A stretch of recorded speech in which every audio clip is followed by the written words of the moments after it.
আমাদের এই সামনের পল্টন মোড়ে একটা আওয়ামী লীগের মিছিল হয়েছিল। সেখানে একটা কুকুরের মাথায় একটা টুপি পরানো ছিল, অর্থাৎ আওয়ামী লীগ মনে করে মুসলিমরা কুকুরের জাতি। আজকে শেখ হাসিনার এই শাসনকালে মুসলমানরা নিরাপদ নয় তার হাতে। আপনারা নিশ্চয়ই হেফাজতের ঘটনার কথা মনে আছে, কিভাবে কমলমতি মাদ্রাসার শিশুদের ওখানে শেখ হাসিনার পুলিশ বাহিনী হত্যা করেছিল।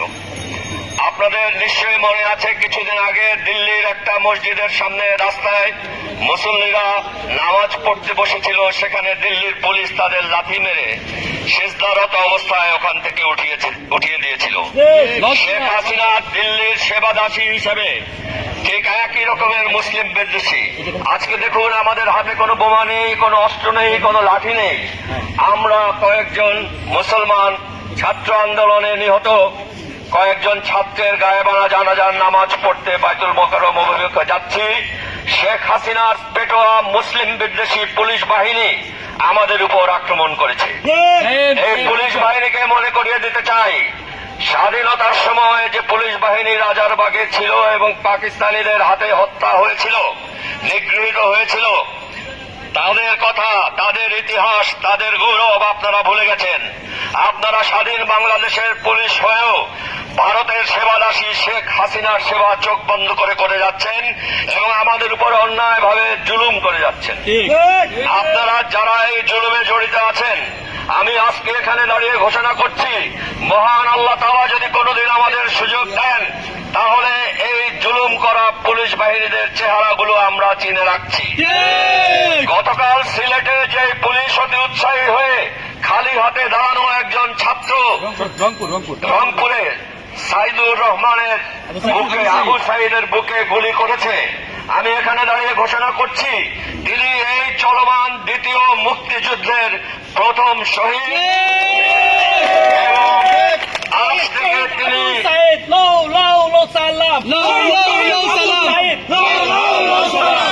শহীদ আবু সাইদ, শহীদ আবু সাইদ।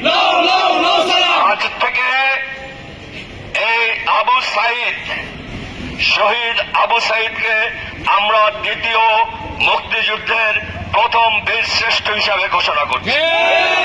ইনশাআল্লাহ আমরা এই সরকারের পতনের পরে এই বীর শ্রেষ্ঠকে প্রয়োজনীয় ভূষণে, সম্মানে ভূষিত করব।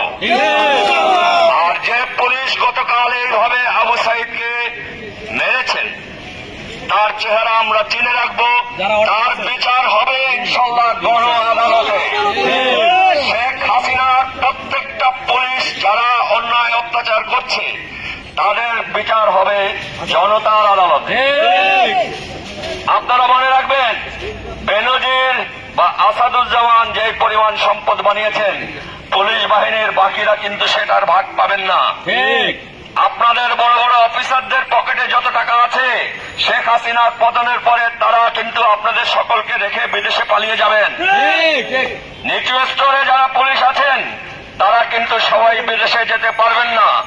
ভবিষ্যৎ চিন্তা রাখুন, পৃথিবীতে কেউ অমর নয়। আজ হোক কাল হোক শেখ হাসিনাকে গদি ছাড়তে হবে।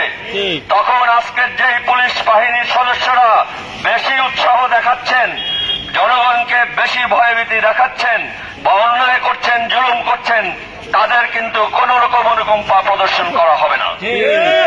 ছাত্র আন্দোলন যেটা চলছে, আমরা তাদের প্রতি সম্পূর্ণ সমর্থন এবং সহমর্মিতা জানাচ্ছি। আজ বাংলাদেশের প্রত্যেকটা ইউনিভার্সিটি বা বিশ্ববিদ্যালয়ের হল শত্রুমুক্ত হয়েছে, ছাত্রলীগ বিতাড়িত হয়েছে। দ্বিতীয় মুক্তিযুদ্ধের প্রথম অর্জন এটা। আমাদের সব বিশ্ববিদ্যালয় আজকে স্বাধীন। ইনশাআল্লাহ বাকি যেটা আছে সেটা আমরা সকলে মিলে একসাথে পুরা করব। এই সংগ্রামী জনতার জন্য দোয়া করবেন, তাদের পাশে দাঁড়াবেন, তাদের সাহস দেবেন, তাদের সমর্থন দেবেন। আপনাদের সকলের শুভকামনা কামনা শেষ করছি। ধন্যবাদ। আপনারা সবাই নেমে আসুন রাস্তায়, আমাদের একটু